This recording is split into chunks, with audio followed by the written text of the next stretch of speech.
ഒരു ദിവസം രാത്രി അവനെന്നെ വിളിക്കുകയാണ്, നിങ്ങൾ ഇങ്ങോട്ട് വരണോ, ഞങ്ങൾ കാക്കാവിൽ ഞങ്ങളെ വീട്ടിലുണ്ടാവും, അവൾക്ക് എൻ്റെ കൂടെ നിൽക്കാൻ കുറച്ച് ബുദ്ധിമുട്ടുണ്ട് എന്നാണ് പറയുന്നതെന്ന് പറഞ്ഞു. ആയിക്കോട്ടെ, ഞങ്ങൾ രാത്രി വരാമെന്ന് പറഞ്ഞ് ഞാനും വൈഫും കൂടി അവിടെ പോയി. രാത്രി അവിടെ പോയി. അവിടെ അവനും ഉണ്ട്, അവൻ്റെ ഉപ്പയുണ്ട്, ഉമ്മയുണ്ട്. ഞങ്ങളെല്ലാവരും കൂടി അവിടെ ഇരുന്ന് കാര്യങ്ങൾ എന്താണെന്ന് അറിയാൻ വേണ്ടി സംസാരിച്ച്. അപ്പോൾ സംസാരിച്ചപ്പോൾ അവൾ എന്നോട് പറഞ്ഞു, എനിക്കിവിടെ നിൽക്കാൻ തീരെ താല്പര്യമില്ല, ഒരുപാട് ബുദ്ധിമുട്ടുകളുണ്ട് കാരണം. പിന്നെ നമ്മൾ ഒരുപാട് അവളോട് നല്ല രീതിയിൽ കാര്യങ്ങൾ പറഞ്ഞു കൊടുത്തു. ഒരു മോളോ കള്ളല്ലേ, എങ്ങനെ പോന്നിക്കാണെങ്കിൽ വളരെ ബുദ്ധിമുട്ടായിരിക്കും, അതുകൊണ്ട് ഇനി കുറച്ചുകൂടി നോക്ക്, എന്താ സംഭവം, നമ്മൾ ഒന്നുകൂടി അന്വേഷിക്കട്ടെ എന്നൊക്കെ പറഞ്ഞു. അവരോട് എല്ലാ കാര്യങ്ങളും രണ്ടാളോടും പറഞ്ഞു കൊടുത്ത് അരിച്ചാക്കി ഞങ്ങൾ പോരാന്ന് വീട്ടിൽ നിന്ന് പുറത്തിറങ്ങിയപ്പോൾ അവിടെ നിന്ന് ഇറങ്ങി ഓടി വന്നിൻ്റെ കെട്ടിപ്പിടിച്ച് ഭയങ്കര കരച്ചിലാണ്. അപ്പോൾ എനിക്ക് തോന്നി ഇതിലെന്തോ ഒരു പന്തികേടുണ്ടെന്ന് തോന്നി. അപ്പോൾ അവിടെ നിൽക്കുന്നില്ല പറഞ്ഞു. എന്നാൽ ഇനി പോരി, നമുക്ക് വീട്ടിലേക്ക് പോവുക, എന്നിട്ട് ബാക്കി കാര്യങ്ങൾ നമുക്ക് അവിടെ വെച്ച് നമുക്ക് തീരുമാനിക്കാമെന്ന് പറഞ്ഞു. അങ്ങനെ ഓളെയും കൂട്ടി അന്ന് ഞങ്ങൾ ഇവിടെ വന്ന് പിന്നെ എല്ലാ കാര്യങ്ങളും ഞങ്ങളോട് ഒരുപാട് കാര്യങ്ങൾ തുറന്ന് പറഞ്ഞ്. 5 വർഷമായി അവൻ കൊണ്ടുപോയിട്ട്. പിന്നെ അതിൽ 2 വർഷമായി ഇപ്പം ഞങ്ങളുമായിട്ട് നല്ല രീതിയിൽ നിൽക്കുന്നത്. അപ്പോൾ പിന്നെ ഒരു കാര്യങ്ങൾ ഞങ്ങളോട് ഇതുവരെ തുറന്ന് പറഞ്ഞില്ല. നമുക്ക് പറയാൻ പറ്റാത്തൊരവസരമാണല്ലോ അത്. അതുകൊണ്ടാണ് ഇതുവരെ ഒന്നും പറയാതിരുന്നത്. അങ്ങനെ ഇപ്പോൾ 2 വർഷമായി ഞങ്ങളുമായിട്ട് നല്ല അടുപ്പത്തിലാണ്. അവനും വരും പോവും, എന്ത് കാര്യങ്ങളുണ്ടെങ്കിൽ ഞങ്ങൾ അങ്ങോട്ടും ഇങ്ങോട്ടും പറയും വരികയും എല്ലാ ഇതിലും നിന്നതായിരുന്നു. അപ്പോൾ ഇപ്പോഴാണ് ഒരുപാട് പ്രശ്നങ്ങളുണ്ട് എന്നുള്ള കാര്യം ഞങ്ങൾ അറിയുന്നത്. അപ്പോൾ ഇവിടെ വന്നപ്പോൾ ഞാൻ കുറച്ച് ദിവസത്തോളം ഇവിടെ നിന്ന് ഞാൻ പിന്നെ പള്ളി കമ്മിറ്റിയിൽ ഞാൻ വിവരം പറഞ്ഞു, ഇങ്ങനെ ഇവിടെ ചെറിയ എന്തോ ഒരു വിഷയമുണ്ട്, അപ്പോൾ നിങ്ങളൊന്ന് അന്വേഷിക്കണം ഇതിനെ പറ്റിയെന്ന് പറഞ്ഞു. അപ്പോൾ അവരെ മാലിലേക്ക്, ഉടുങ്ങക്കാട് മാലിലേക്ക് വിളിച്ച് പിന്നെ കാര്യങ്ങൾ അവരോട് പറഞ്ഞ്. അങ്ങനെ കുറച്ച് ദിവസം കഴിഞ്ഞപ്പോൾ അവർ തിരിച്ച് ഇങ്ങോട്ട് തന്നെ വിളിച്ചു അവരോട് പറഞ്ഞ് നമുക്കൊന്ന് ഇരുന്ന് സംസാരിക്കണമെന്ന് പറഞ്ഞു. അപ്പം എന്നെ വിളിച്ച് പറഞ്ഞു ഇങ്ങനെ ഒന്ന് സംസാരിക്കണം, എപ്പോഴാണ് കൂടെ. ഞാൻ പറഞ്ഞു എപ്പോഴായാലും കുഴപ്പമില്ല, ഞാൻ അവളെയും കൂട്ടി ഞാൻ അങ്ങോട്ട് വരാമെന്ന് പറഞ്ഞു. അങ്ങനെ അവരെയും വിളിച്ച് നമ്മളെയും വിളിച്ച്. പക്ഷേ അവരെ വിളിച്ചപ്പോൾ അവർ പറഞ്ഞ് ഓൻ്റെ എന്തോ ഒരു കാരണം പറഞ്ഞ്, ഓൻ്റെ വാപ്പ പറഞ്ഞാണോ അല്ല ഓൻ്റെ എന്തോ ഒരു കാരണം പറഞ്ഞ് അവർക്ക് ഇന്ന് ഇങ്ങനത്തെ പ്രശ്നത്തിന് വരാനൊന്നും ആവില്ല എന്ന് പറഞ്ഞ പോലെ ഒഴിഞ്ഞു മാറി അന്ന്. അപ്പോൾ അത് അവിടെ തീർന്ന്. പിന്നെ വന്നില്ല. പിന്നെ കുറേ ദിവസം കഴിഞ്ഞപ്പോൾ ഇവിടെ അങ്ങോട്ട് വരുന്നില്ലെന്ന് ചോദിച്ച് വിളിച്ച്. അപ്പോൾ ഞാൻ ജ്യേഷ്ഠനോട് പറഞ്ഞു ഇനി ഒന്ന് ഇവിടെ വാന്നാണ്. ഓൻ്റെ ജ്യേഷ്ഠനെ വിളിച്ച്. ജ്യേഷ്ഠൻ ഇവിടെ വന്നു. അവനോട് ഞാൻ കാര്യങ്ങളൊക്കെ ചോദിച്ച്. ഇങ്ങനെ എന്തോ പ്രശ്നങ്ങളുണ്ട് ഓൻ വല്ലാണ്ട് മദ്യപിക്കുകയോളെ നല്ലോണം അടിക്കുകയൊക്കെ ചെയ്യുന്നുണ്ട്. എത്രയോ പ്രാവശ്യം ഇങ്ങോട്ട് പറഞ്ഞതാ, അല്ലാതെ ഭയങ്കര പ്രശ്നം. ഇവിടെ വരുന്ന സമയത്ത് അവൻ മദ്യപിച്ച് വന്ന് എത്രയോ ടൈം ഉണ്ടായിട്ടുണ്ട്, നമുക്ക് അനുഭവപ്പെട്ടേക്ക്.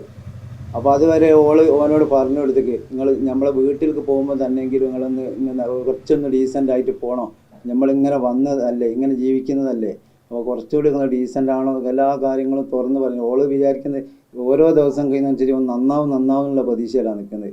ഇത് കാര്യങ്ങൾ വഷളായി ഇങ്ങനെ വരിക. പിന്നെ അങ്ങനെ ജ്യേഷ്ഠൻ ഇവിടെ വന്ന് ഓനോട് ഞാൻ കാര്യങ്ങളൊക്കെ പറഞ്ഞു. അപ്പോൾ ഓൻ പറഞ്ഞു ഞാൻ ഏറ്റെടുത്തോളം ഓൻ്റെ ഉത്തരവാദിത്വം, പിന്നെ പോന്നോട്ടെ എന്നാണ്. ഞാൻ പറഞ്ഞു അത് എന്തായാലും ഒരിക്കലും ചെയ്യൂല, എൻ്റെ ഉമ്മയും ബാപ്പയും ഇവിടെ വന്നിട്ട് ഓരോട് കാര്യങ്ങൾ ഇരുത്തി നമുക്കൊന്ന് സംസാരിച്ചിട്ട് അങ്ങോട്ട് പോന്നോട്ടെ എന്ന് പറഞ്ഞു. അപ്പോൾ ഓൻ പറഞ്ഞാൽ ഞാൻ രാത്രി അപ്പനെ കൂട്ടിയിട്ട് ഞാൻ വരാമെന്ന് പറഞ്ഞു. അങ്ങനെ വീട്ടിൽ പോയിട്ട് ഓൻ തിരിച്ച് മോളെ വിളിച്ച് ഓളോട് പറഞ്ഞ് ഈ കാര്യത്തിന് എൻ്റെ ഉപ്പയും ഉമ്മയും ഞാനും വരൂല എന്ന് പറഞ്ഞു. വരൂല എന്ന് പറഞ്ഞപ്പോൾ ഞാൻ പറഞ്ഞു എന്നാൽ അവിടെ നിൽക്കട്ടെ, നമ്മൾ വേറെ എന്തെങ്കിലും വഴി ഉണ്ടോ നോക്കുക, ഒരാളെ ഉത്തരവാദിത്തം അല്ലാണ്ട് എന്തായാലും എൻ്റെ മോളെ ഞാൻ പറഞ്ഞേക്കൂല എന്ന് ഞാൻ പറഞ്ഞേക്ക്. അതിങ്ങനെ പറഞ്ഞേക്കാൻ പറ്റൂലല്ലോ.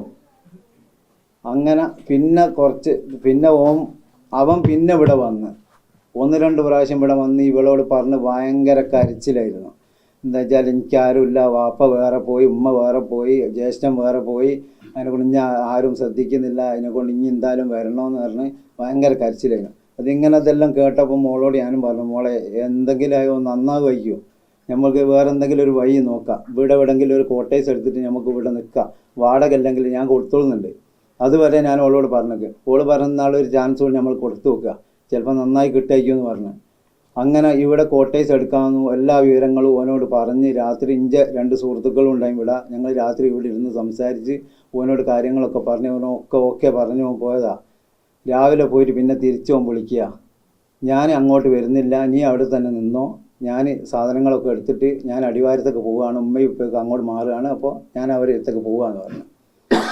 പിന്നെ അതും പറഞ്ഞ് അതും കഴിഞ്ഞ് പിന്നെ ഞാനെങ്ങനെ അവളെ ആരെ കൂടെയാണ് ഞാൻ പറഞ്ഞേക്കുക? ഇതിനൊരു ഉത്തരവാദിത്തം വേണ്ടേ? ഒരു ഉത്തരവാദിത്തം അല്ലാണ്ട് ആരെ കൂടെ പറഞ്ഞേക്കാൻ പറ്റുമോ? അങ്ങനെ പിന്നെ അവന് ഒരു ദിവസം ഇവിടെ മോളെ ജ്യേഷ്ഠത്തിൻ്റെ വീട്ടുകൾ താമസിക്കുന്നിടത്ത് വന്ന് ഞാൻ അവിടുന്ന് ഇവളോട് പോകാൻ പറഞ്ഞു, എല്ലാം കൂടി കച്ചറ. അങ്ങനെ ഞാൻ പറഞ്ഞു അവളോട്, പിന്നെ ഞാൻ ഓനോട് പറഞ്ഞു എൻ്റെ കൂടെ ഇപ്പം എന്തായാലും ഞാൻ പറഞ്ഞേക്കൂല, ഇതിന് എന്തെങ്കിലും ഒരു കാര്യമായിട്ട് ആരെങ്കിലും ഒന്ന് ഇതിൽ ഉത്തരവാദിത്തം ഏറ്റെടുത്താലേ പറഞ്ഞേക്കുമെന്ന് പറഞ്ഞു. ഞാൻ പറഞ്ഞു ഞാൻ സ്റ്റേഷനിൽ പോയിട്ട് ഒരു വിവരം അവിടെ പറയൂ, എന്നിട്ട് അവരുടെ ഉത്തരവാദിത്തത്തിൽ ഓള് പോരുകയാണെങ്കിൽ ഓള് പോന്നോത്രേ, എനിക്ക് പ്രശ്നമില്ല. ഞാൻ പിടിച്ചു വെച്ചിട്ട് ഓളോട് പോകണ്ടെന്ന് ഒന്നും പറഞ്ഞില്ല. ഇന്ന് വരെ ഞാൻ ഓളോട് പറഞ്ഞില്ല അങ്ങനത്തെ ഒരു സംഭവം. എന്താ വെച്ചാൽ ഒരു ചെറുതുള്ളത്, ഒരു 3 വയസ്സായ ഒരു മോളുണ്ട്, ആ മോൾക്ക് ആരും ഇല്ലാണ്ടായി പോകും. അതുകൊണ്ട് എന്താ വെച്ചാൽ ഒരു 2 സൈഡിലാകുമ്പോൾ ഉമ്മയും വാപ്പയും 2 ഭാഗത്താകുമ്പോൾ പല പ്രശ്നങ്ങളും ആയിരിക്കും. അപ്പോൾ അത് വേണ്ടല്ലോ എന്ന് വിചാരിച്ചിട്ടാണ് ഞാൻ ഒന്നുകൂടി ഒരു പോയി നന്നായിക്കോട്ടെ എന്ന് വെച്ചിട്ട് പറഞ്ഞതാണ്.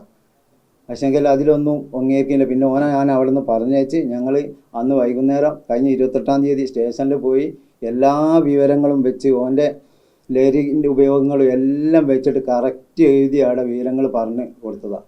അങ്ങനെ അതിൽ 2 ദിവസം കഴിഞ്ഞപ്പോൾ അവനെ സ്റ്റേഷനിൽ നിന്ന് വിളിച്ച്, നിങ്ങൾ 2 കൂട്ടരും ഒന്ന് വരണോ, ഞാൻ അവരെയും വിളിക്കൂ എന്ന്, നാളെ വന്നൂടെ ചോദിച്ചു. ഓ വരാമെന്ന് പറഞ്ഞ് ഞങ്ങൾ പോയി.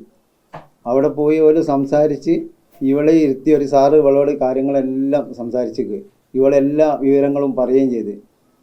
അപ്പോൾ ഓനോട് കുറച്ച് സാധനങ്ങൾ ഓൾക്ക് തരാൻ വേണ്ടി പറഞ്ഞതിനും എന്തോ സർട്ടിഫിക്കറ്റും കാര്യമൊക്കെ ഉണ്ട്, അതൊന്ന് കൊണ്ടുതരാൻ വേണ്ടി ഞാൻ പറഞ്ഞു.